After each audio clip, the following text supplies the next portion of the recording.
Hello, welcome to News Now on TV360. I am Fidelia Aguncha. We begin tonight on a sad note as the Boko Haram insurgent attacked Konduga town in Borno State, northeast Nigeria. The town is located along the Bama-Maiduguri road. The incident, which lasted for about 2 hours, is said to have occurred around 9 p.m. on Wednesday, leaving more than 20 houses destroyed. The villages affected include Wanori, Kaleri, and Amawa villages of the town. A witness identified as Mala says the insurgents stormed the village heavily armed, burning down houses and also taking away foodstuff from the residents. The casualty figure is, however, yet to be confirmed. The Nigerian Army says it would probe the accidental killing of 2 soldiers. The Chief of Army Staff, Lieutenant General Chuka Burutai, directed the commander of the 26th Brigade, Gwoza, to immediately constitute a board of inquiry to unravel the circumstances that led to the unfortunate situation. The Army confirms 2 soldiers were killed in an accidental discharge by a fellow soldier. The Army says the incident occurred on Wednesday during in-theater training by 192 Battalion in Gwoza, Borno State. The Bring Back Our Girls campaign group continued their protest for the second day in Abuja. The group marched to the presidential villa gate to protest the deteriorating security situation in the country and demanded more action by the government. The BBOG is also asking for explanations from the government and military authorities on the figures of soldiers allegedly killed by Boko Haram terrorists.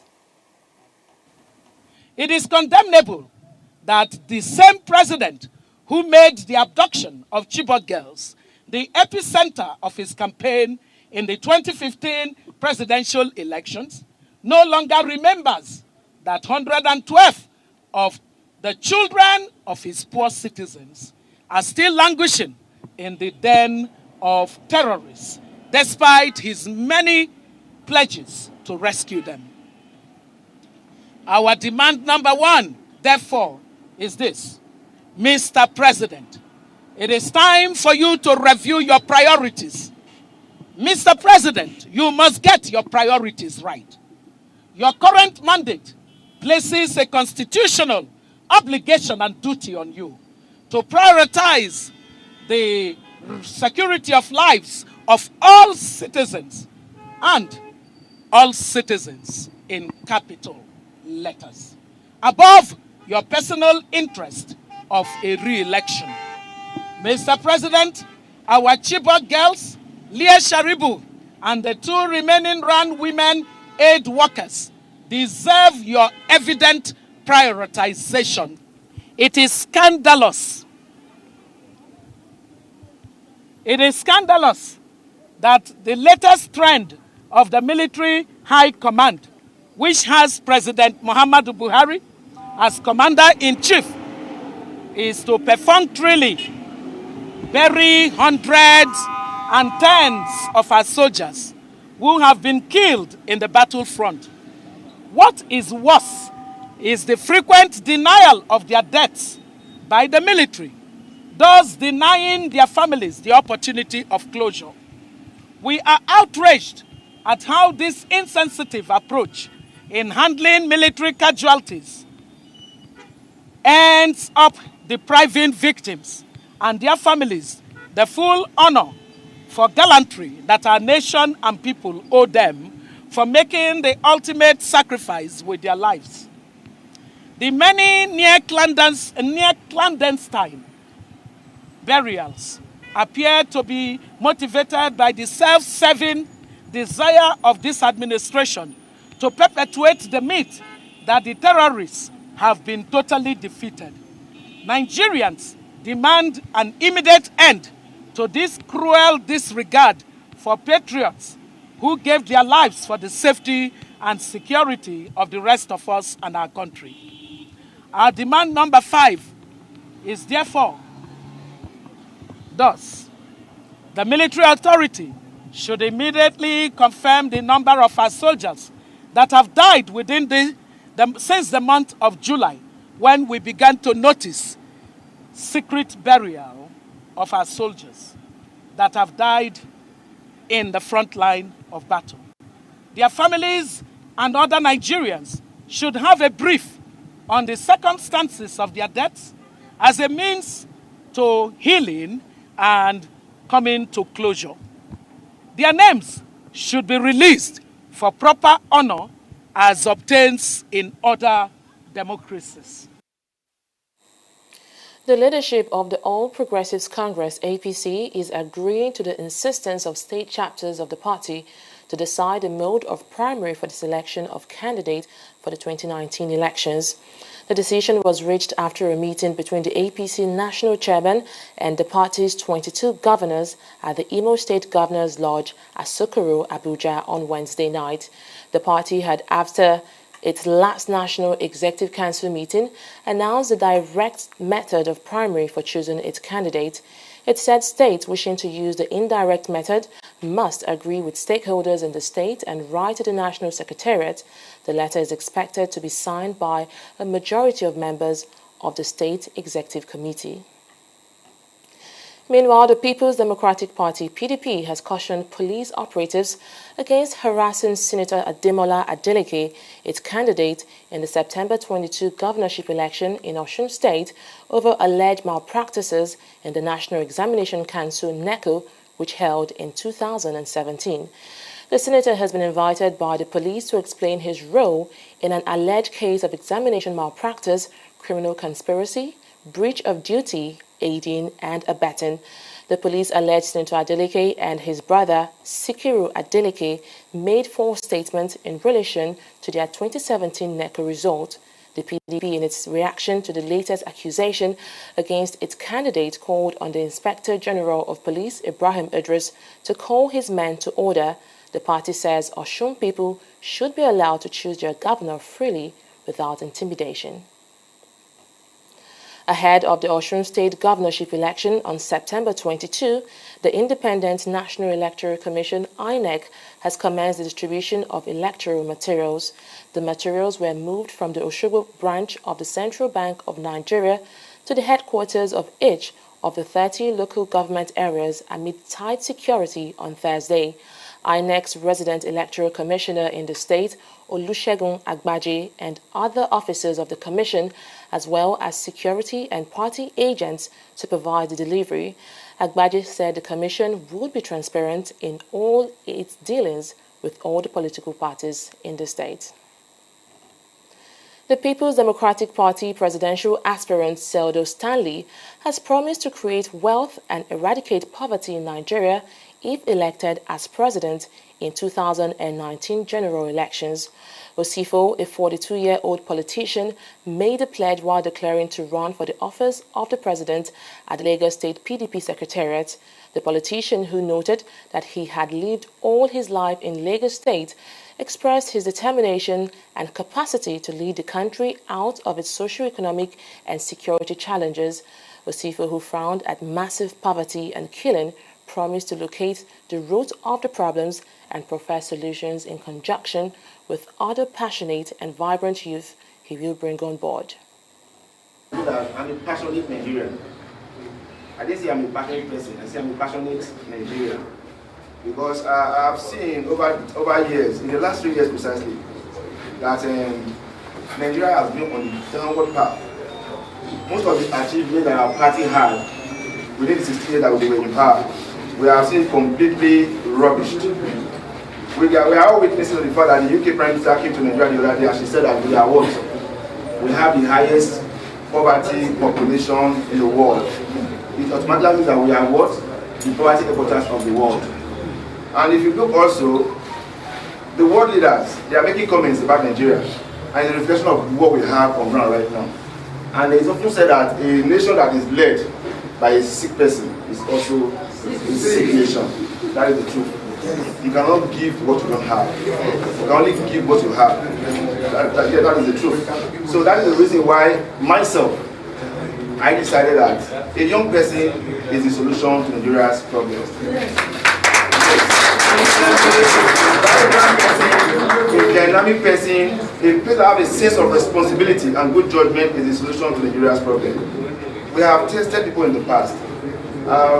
I'm sorry to say that there are so many people coming out now, some of the old politicians, using their money here and there. I'm not a billionaire, neither am I a trillionaire. But I know I have my integrity, my credibility, and my person intact. And I know what to do when I get into office. I have here outlined, but like I mentioned before, that will not allow me to bring them out. We are looking at the major area that we are facing right now. Number one is starvation. Nigeria is suffering. I wouldn't know that we are all, we have seen it, when probably you are walking on the streets, or maybe you are driving around, these people come to you, well-dressed people. They come to you and they ask you for what? Money just to feed. They tell you that they have not earned this money. One of the newly registered political party, the African Democratic Party, ADC, has appealed to Nigerians to make sure they participate in the 2019 elections. The call was made at the opening of the Lagos office of the party at the Onikman area of Lagos State. The party's national chairman, Ralph Nwosu, says the victory of the party must start from Lagos State. The call was re-echoed by the Lagos State chairman of the party, Tunde Daramola. Since ADC is for youth, so our doctrine is for youth, to encourage youth participation in the polity. Because if you don't participate to start with, not only youth, everybody should participate. It's a civic responsibility. I sojourned in America for a very long time. As a student, I was trained in America. If you are a criminal in America, the worst penalty you can suffer, apart from going to prison, is your loss of voting right. Means you are no longer a human being. If you cannot exercise your civic responsibility. So voting is so important to a human life because it allows you to determine, to be part of the determination of your future and the future of your family, the future of your children and your grandchildren. The victory of this party must begin from Lagos State, because Lagos State is full of vipers, political vipers, and they must be removed. Look at the poverty everywhere. How can we in Lagos be dealing with a political party that's so corrupt, so inept, so inefficient, so full of gangsters? Lagos, you must arise and shine. Yes. Arise and shine. The recent rise in the nation's inflation rate may be a threat to the standard of living of Nigerians. As elections draw near, analysts say more liquidity is injected into the economy as well as food constraint in the northern part of Nigeria. Well, the key thing is that although the increase was marginally increased from 11.14% to 11.23%, but the fact is that when inflation begins to move northwards, it erodes the purchasing power of the currency. In effect, those who are on fixed income or regular income suffer more during inflationary period because the purchasing power of their income gets reduced. They can no longer afford to have to consume the same quantity of goods and services they used to consume on the same income. In effect, you're going to see a deterioration in the standard of living of citizens, assuming the northward movement continues. But it was most expected that as we move towards an election period, as more liquidity gets injected into the economy, and worsened by the fact that we've seen a lot of constraint in food production in the north central, north east, which had been lingering for a long time, and now northwest. So we was expected that we're going to see a food inflation that would drag up the index, the consumer price index. But in reality, the increase was marginal. But should the increase continues in the northward direction, continues to worsen, then you're going to see the standard of living of Nigerians getting deteriorated. We'll take a short break now and return shortly. Do stay with us. Corruption not in my country. What's your name? Onosude Omorife. May we check your own list, cause the list where they outside. Onosude Daniel name never do. Your name is Onoriode. You even went as a fashion designer. As you don't come back, so now I won't go as Akpobori Ovi, and Ovi won't go as pilots. That is impersonation. My own share for the national cake be that. Mr. Onosode. Akpobori. The Amnesty Program is an intervention project for sustainable economic development of the Niger Delta, which you are a beneficiary of, lying under pretext for your selfish gain and advantage is robbing others of the same opportunity. And that is an act of corruption, not in my country. Corruption not in my country. Stop corruption now. Corruption not in my country. Good afternoon, sir. Good afternoon, madam. My name is Alera. I am not sick. I just need you to help put your stamp on this medical report. I want to tender it at my office as a sick leave. I'll pay 10,000 naira. Ma'am, that is impersonation. I'm not a doctor. Oga, be like say this English no go pay. I go increase the money to 20,000 naira. I beg. You know, if I give you that 20,000, as you wide, so if it still help your condition more. So you know, say you spread well. As I spread like virus, I'll be. You talk.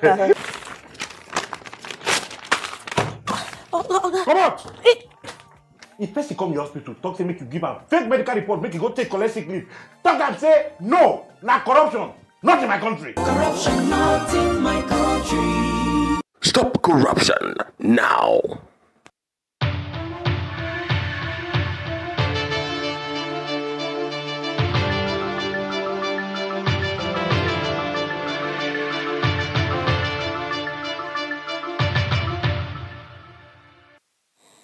Welcome back.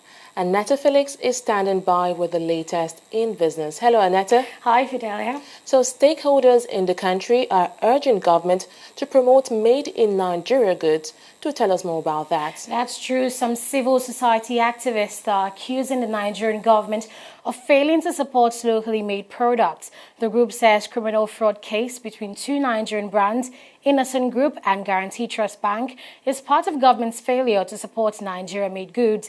They say the trend is discouraging investors and wants the government to do more and also to promote and protect locally made products.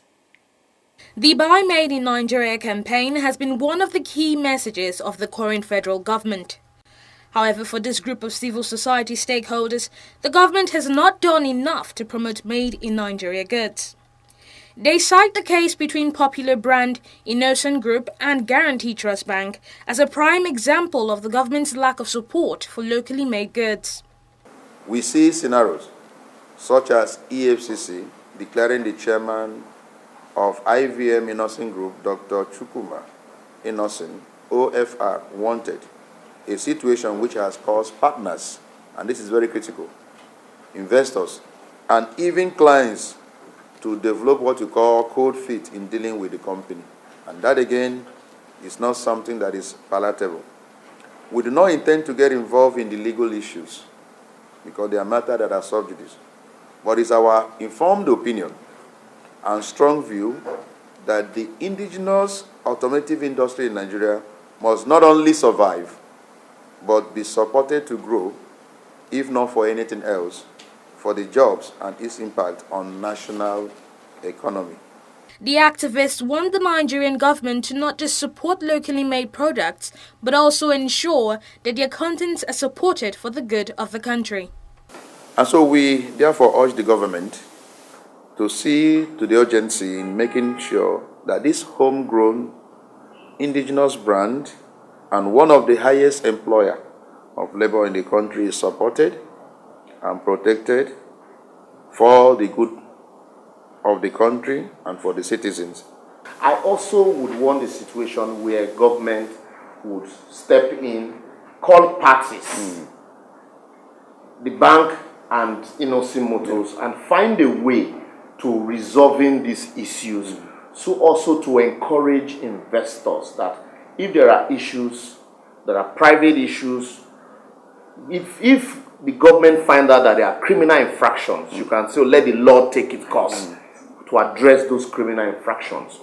But for the private issues, to protect the Nigerian brand, there's need for government, the appropriate ministry, be it Ministry of Industry, Ministry of Interior, to find a way of sitting down a round table to resolving these issues, and so that we can move forward.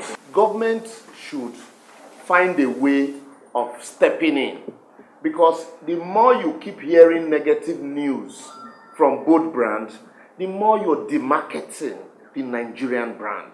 And so, government should find a way of coming in. There are issues you can resolve by sitting down for 1 hour that you cannot resolve in court for 3 years. With a population of nearly 200 million, Nigeria has been widely reported to have one of the highest populations for strategic market share expansion, product ideation, and innovation. These stakeholders, however, believe government has to do more for the country to benefit from its resources. The Nigeria Labour Congress, NLC, says it will commence an indefinite nationwide strike after the expiration of the 14 days ultimatum given to the federal government, which will elapse on the 26th of September. The union had earlier said the ultimatum will officially commence on September 12th. Its president, Ayuba Waba, says the industrial action will become necessary if organized labor's demands to reconvene the tripartite committee on the national minimum wage for workers was not met. He says the action of the committee is against the principle of collective bargaining as provided in International Labour Organization Conventions 98 and 131 on minimum wage setting process, which Nigeria had domesticated. The Central Bank of Nigeria, CBN, says it is reviewing the recent sanctions placed on MTN and 4 commercial banks. The Apex Bank says its parties involved have submitted fresh documents in response to the sanctions. CBN had ordered MTN to refund $8.1 billion, which it claimed the company had repatriated using irregular certificates of capital importation. It has also ordered 4 banks, Diamond Bank, Standard Chartered Bank, Stanbic IBTC, and Citibank to pay a fine of 5.87 billion naira. The Apex Bank has now also assured foreign investors that there will be no retroactive application of foreign exchange rules and regulations. Oil rose for a third day on Thursday amid another drawdown in U.S. inventories and strong U.S. gasoline demand, while signs OPEC may not raise output to address shrinking supplies from Iran also supported prices. Global benchmark Brent crude was up by 26 cents at $79.66 per barrel, while U.S. crude futures were up 60 cents at $71.72 per barrel after rising nearly 2% of the previous session. U.S. crude oil stockpiles fell for a 5th straight week to 3.5-year low in the week to September 14, while gasoline inventories have showed a larger than expected draw on unseasonably strong demand. The EIA data showed crude inventories declined by 2.1 million barrels compared with expectations for a decrease of 2.7 million barrels. Up next is the stock market report. Do stay with us.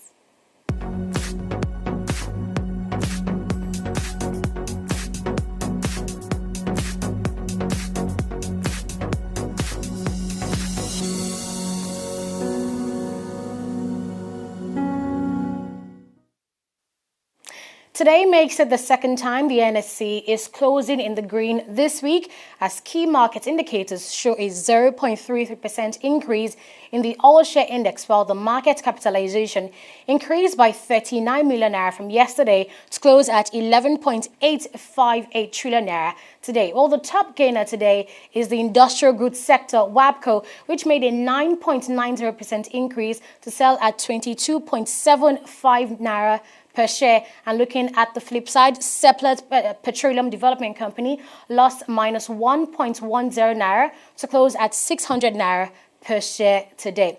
Now, looking at the top traders now, NEM Insurance pulls the most weight on the stock market today, trading over 39 million shares worth 121.098 million naira. And for the summary of today's trading activities, we see that 226.027 million shares were traded on the stock market in a total of 2,873 deals, worth a total of over 2 billion naira. And let's look at the global stock market. Now we see that it's all greens today on the global stock, as FTSE, Dow Jones and Nikkei all recorded percentage increases. And that's it right here on the stock market. Thank you, Annetta, for that update. So definitely I can say the Nigeria stock market is performing better than it did last week, because this is the second day in the greens and we look forward to a positive close tomorrow. Indeed for that. Well, up next is foreign and sports news after this break. Corruption not in my country. What's your name? Onosude Omorife. May we check your own list, cause the list where they outside. Onosude name never do. Your name is Onoriode. You even went as a fashion designer. As you don't come back, so now I won't go as Akpobori Ovi, and Ovi won't go as pilots. That is impersonation. My own share for the national cake be that. Mr. Onosode. Akpobori. The Amnesty Program is an intervention project for sustainable economic development of the Niger Delta, which you are a beneficiary of, lying under pretext for your selfish gain and advantage is robbing others of the same opportunity. And that is an act of corruption, not in my country. Corruption not in my country. Stop corruption now. Thanks for staying with us. 4 soldiers have been arrested in Somalia following the shooting of a 9-year-old child in the state capital, Mogadishu. Deka Dahir died and another girl was wounded when bullets hit their school bus while they were stuck in a traffic jam. Reports say soldiers opened fire in an apparent attempt to clear the road for the vehicle. Somalia's president met Dahir's family as public anger grew over the shooting.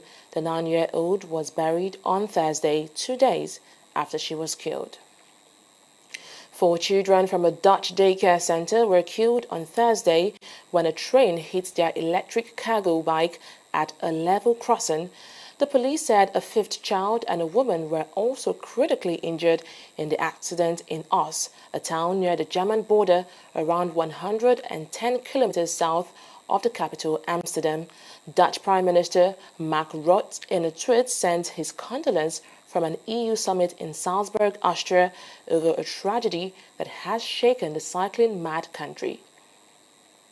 And in sports, sitting president of the Nigeria Football Federation, NFF, and second vice president of the Confederation of African Football, Amaju Pinnick, made history on Thursday as he became the first NFF president to be re-elected after winning the September 20 elections by a landslide. 44 delegates had gathered in Katsina to elect a new executive body that would lead the Football Federation for the next 4 years to 2022. As predicted by many football analysts and observers, Pinnick won with a very massive margin with 34 votes, beating former President Aminu Maigari, former NFF Secretary Taiwo Ogunjobi, and Chinedu Okoye, who had 8, 2, and 0 votes respectively. With his re-election, Pinnick has now broken a jinx that has been for 73 years when the Federation was formally founded in 1945. Nigeria moved 1 place from 49th position to 48th in the FIFA Coca-Cola World Ranking as Belgium and France share the top spot for the first time in the table's 25-year history. According to the rankings posted on the FIFA official website on Thursday, the Super Eagles amassed 1,415 points to finish 48th in the month of September. Nigeria Super Eagles, who defeated Seychelles 3-0 on September 8 to put themselves back in contention for a place at the 2019 Africa Cup of Nations, improved their position from 7th to the 4th best team in Africa. Seychelles dropped one spot from 188 to 189th in the ranking, while Libya, whom Nigeria face in their next group game of the AFCON qualifier next month, are placed 99th in the rankings. Well, that's all on news now. Thank you so much for watching. I am Fidelia Aguncha. Bye for now.